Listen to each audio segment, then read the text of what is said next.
dia, tudo bem? Vamos lá no nosso encontro de toda terça e toda quinta, de terça para quarta, de quinta para sexta, aqui no Sem Tabus. Hoje nós vamos falar sobre alguns mitos da sexualidade. Por exemplo, o ímen é prova de virgindade? Bom, para responder, a gente pergunta para quem sabe responder.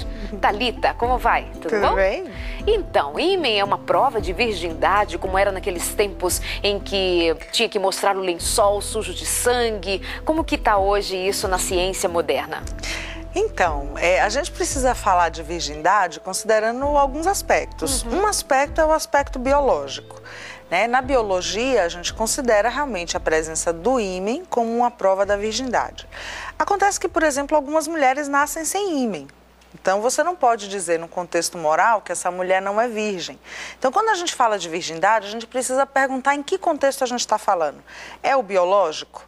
Por exemplo, o homem não tem ímen. O que seria uma quebra da virgindade para um homem? Seria a primeira penetração, né? Agora, no contexto moral, que eu acho que talvez, assim, numa questão religiosa e mais bíblica, que é o que é mais importante, porque algumas mulheres, como eu falei, nascem sem ímen, algumas mulheres perdem o ímen por algum acidente, né? Existem tipos de ímens até que não se rompem e mesmo a mulher já tendo tido uma penetração. Então, essa mulher já teve uma penetração, mas ainda tem ímen. Então, o ímen é elástico, prova. então... Exatamente, é um ímen complacente. Então, na verdade, não é exatamente o ímen. Eu acho que a grande questão por trás da virgindade não é bem a virgindade. Eu acho que é a castidade. Quando a Bíblia fala pra gente, né, sobre o solteiro se preservar virgem até o casamento, ele está falando, na verdade, de uma questão de quê? De castidade, que é o que a Bíblia coloca, né, do não sexo entre esses solteiros. Então, a resposta é não. Nós estamos falando de mitos relacionados à sexualidade. E as mulheres não sentem desejo sexual durante a gravidez. Mito ou verdade? Isso varia muito de mulher para mulher. Existem mulheres que, inclusive, dizem que foi durante a gravidez que tiveram seu desejo aumentado. Há outras mulheres que dizem que após o nascimento do primeiro filho é que se sentiram realmente plenamente mulheres e começaram a ter mais desejo sexual, e tem aquelas que não têm uma alteração de desejo, mesmo com a gravidez, antes ou depois. Isso é um caso de cada pessoa. É difícil a gente dizer é isso ou aquilo, porque realmente isso vai variar de pessoa para pessoa. E nessa variação, é mais para mais ou mais para menos que o desejo seja diminuído? Normalmente, a gente tem uma diminuição porque você tem aí circulando no corpo da mulher a progesterona. A progesterona é um hormônio que ela tem a ver mais com questões voltadas para o lado, por exemplo, da maternidade e tal. Se você pegar, por exemplo, a mulher no ciclo normal, uma mulher que não esteja grávida, a gente tem 2 períodos no nosso ciclo hormonal, né, ciclo menstrual, que é a primeira fase, que é aquela fase estrogênica, onde a mulher está mais sensual, mais voltada para as coisas do relacionamento afetivo, e a fase progesterônica, após a ovulação, onde ela tem um pico mais de progesterona e ela fica mais voltada para outras coisas. Tanto que quando você tem a TPM, né, a tensão pré-menstrual, você está com a progesterona ali um pouquinho elevada. E a progesterona te deixa mais irritada, mais estressada, né, mais impaciente, coisas que e mais sensível, coisas que a gente às vezes acompanha durante a gravidez. Quer dizer, então tem esses hormônios, mas essa variação ela é tolerável. Eu acho que o que vai mais mexer com o desejo dessa mulher é realmente como esse parceiro vai se comportar com ela. E aí eu falaria até do desejo do homem, porque os homens eles relatam terem às vezes menor desejo pela mulher quando ela está grávida, porque vem como uma coisa mais maternal e tal. Ok, mais um mito ou verdade? O tamanho do pênis influencia no prazer da mulher? Só se esse pênis for um pênis realmente muito pequeno. Então, vamos falar um pouquinho dessa medida, né? Okay. Primeira coisa, o pênis, ele deve ser medido quando realmente o homem for adulto e quando ele estiver em ereção. Essa média vai variar entre 12, 16, 18 centímetros. Quer dizer, abaixo disso ou acima disso, você já está em exceções. Mas a mulher, ela sente prazer, quer dizer, a parte que ela tem sensibilidade ao longo da vagina é realmente no primeiro terço, ou seja, na primeira porção da entrada da vagina. Então, não é o tamanho do pênis, porque a mulher vai ter uma vagina aí que vai ter de 12 também a 15 centímetros, mais ou menos, isso é um órgão mais ou menos elástico, né? Dá para comportar esses pênis, independente do tamanho. O que é que vai acontecer? É nesse primeiro terço que ela vai ter a maior estimulação. O que um pênis mesmo de 12 centímetros, né, daria conta aí. Eu acho que o mais importante, talvez, no prazer feminino, não seria exatamente o comprimento do pênis. Isso é uma neura muito masculina, né? Eu diria que o mais importante, talvez, para ela fosse o diâmetro. Então, as mulheres se queixam mais quando elas têm um pênis com um diâmetro menor. Quer dizer, um pênis mais fino, então ela tem uma sensibilidade, ela tem uma sensação de estar sendo penetrada, de preenchimento menor.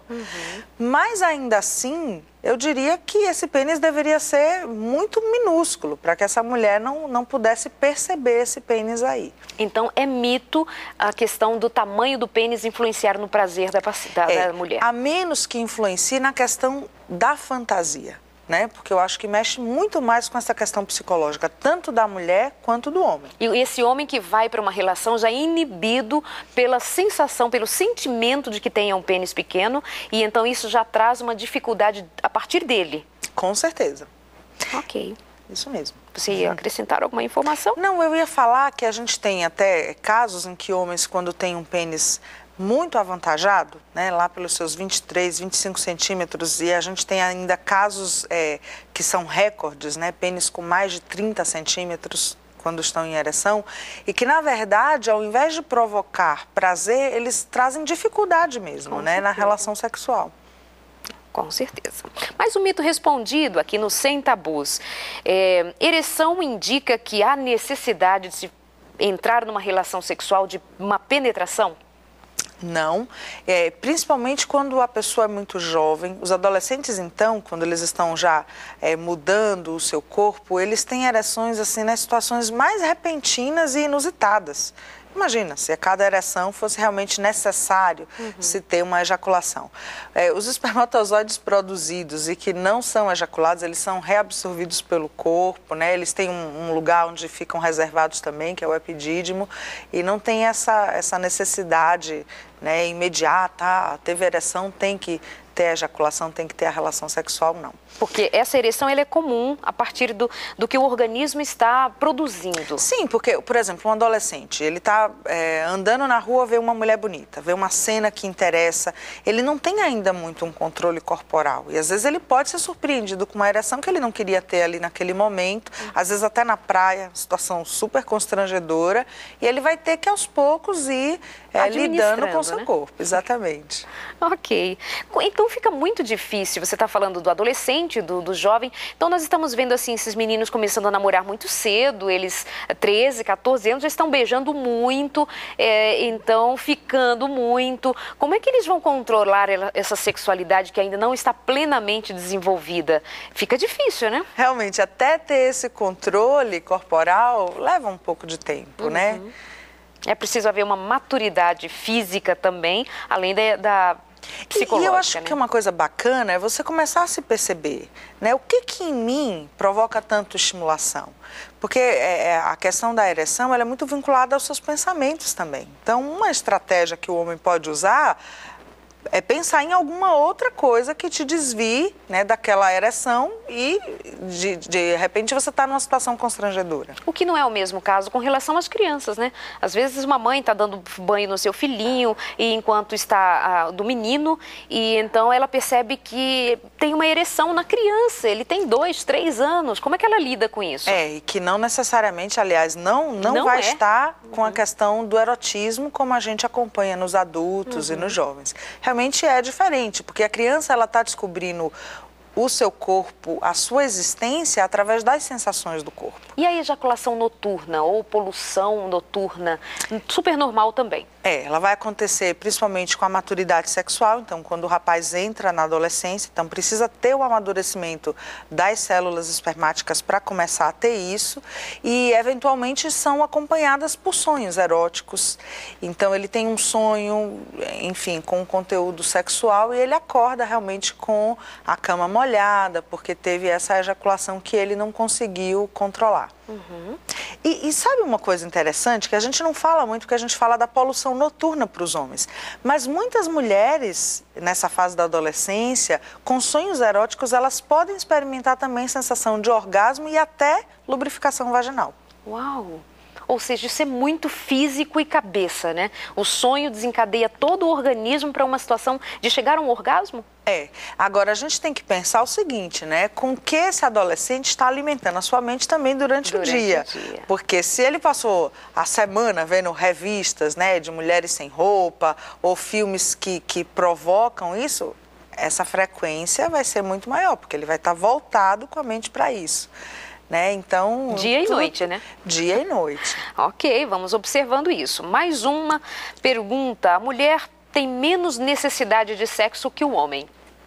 E quem diz muito isso são os homens, viu, Thalita? Muitos homens dizem que têm mais desejo e por eles fariam mais sexo durante a semana e a mulher não. E que muitos deles precisam aprender a conviver com essa realidade que não é tão satisfatória para a maioria. Eu acho que o que acontece é que a grande maioria das mulheres...